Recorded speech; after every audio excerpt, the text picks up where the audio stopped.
नमस्कार दोस्तों, आप लोग कैसे हैं। आज हम बात करने वाले हैं बहुत ही बेहतरीन टॉपिक पर। जैसा कि कोरोना महामारी के कारण पूरी दुनिया जहां एक ओर स्वास्थ्य सेवाओं और जिंदगी और मौत के बीच खेल रही थी, वहीं दूसरी ओर इस बीच महंगाई ने भी अपनी रफ्तार पकड़ी। जहां तक देखा गया कि कोरोना महामारी में सभी प्रकार के कार्य क्षेत्र ठप हो जाने से अर्थव्यवस्था को भारी नुकसान का सामना करना पड़ा।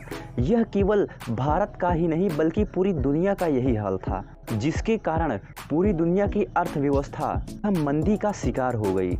इस मंदी के कारण ही आज खाद्य पदार्थ से लेकर पेट्रोल डीजल सभी के दाम आसमान छू रहे हैं और एक सामान्य नागरिक के बजट से ऊपर जा रहे हैं। तो इसी को देखते हुए आज हम बात करने वाले हैं महंगाई की मार झेलता उत्तर कोरिया। आज हम इसी टॉपिक पर बात करेंगे।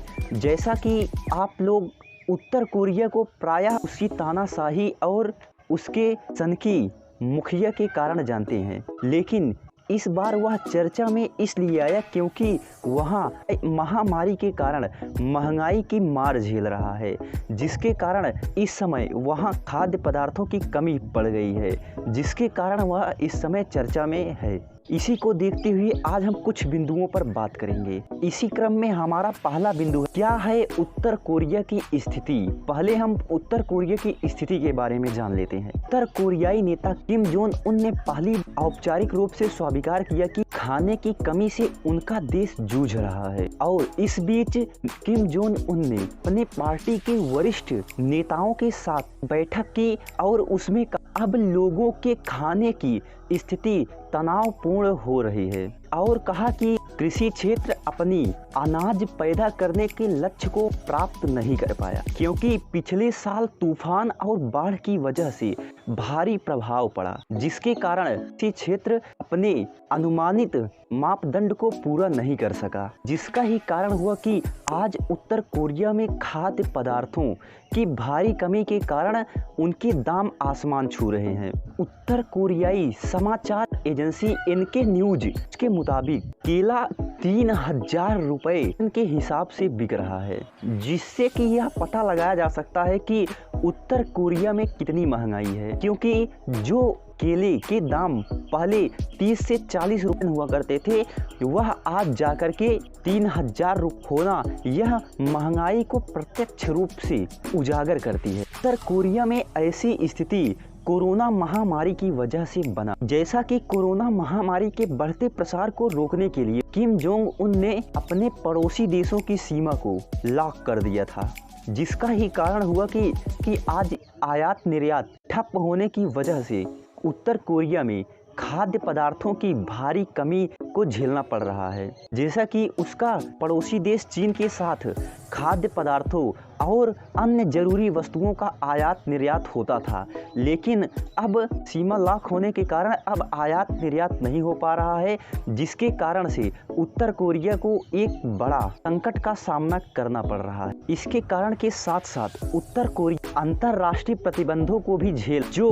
उसके परमाणु कार्यक्रम के कारण लगाए गए थे।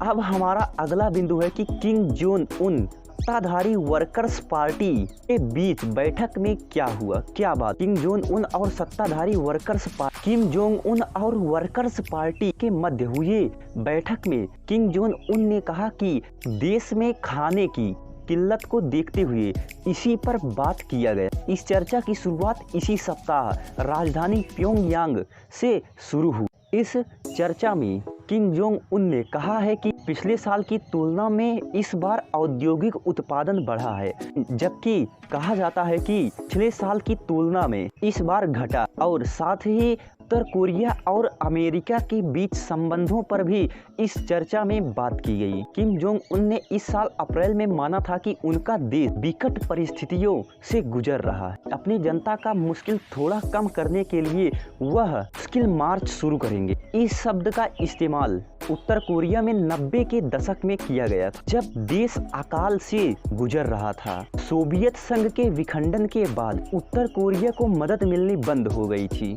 बहुत से लोगों के भूखमरी के कारण मृत्यु हो गई थी। कोई स्पष्ट जानकारी नहीं है कि कितने लोगों की मृत्यु हुई, लेकिन कहा जाता है कि 30 लाख के आसपास लोगों की मृत्यु हुई थी और वैसी ही स्थितियां अब भी बन रही हैं। अब इस समय उत्तर कोरिया के साथ साथ भारत या अन्य देशों का भी यही हाल है। भारत की बात करें तो भारत में जो सरसों का तेल पहले 80 से 90 रुपए लीटर मिल जाता था, वह अब जाकर 150 तक पहुंच गया है। और जो पेट्रोल डीजल पहले सस्ता हुआ करता था, आज वह 100 के आसपास हो गए हैं। तो इससे अंदाज़ा लगाया जा सकता है कि उत्तर कोरिया ही नहीं बल्कि पूरी दुनिया इस महामारी के कारण मंदी का शिकार हो गई है। तो मिलेंगे आपको अगले वीडियो में, तब तक के लिए धन्यवाद।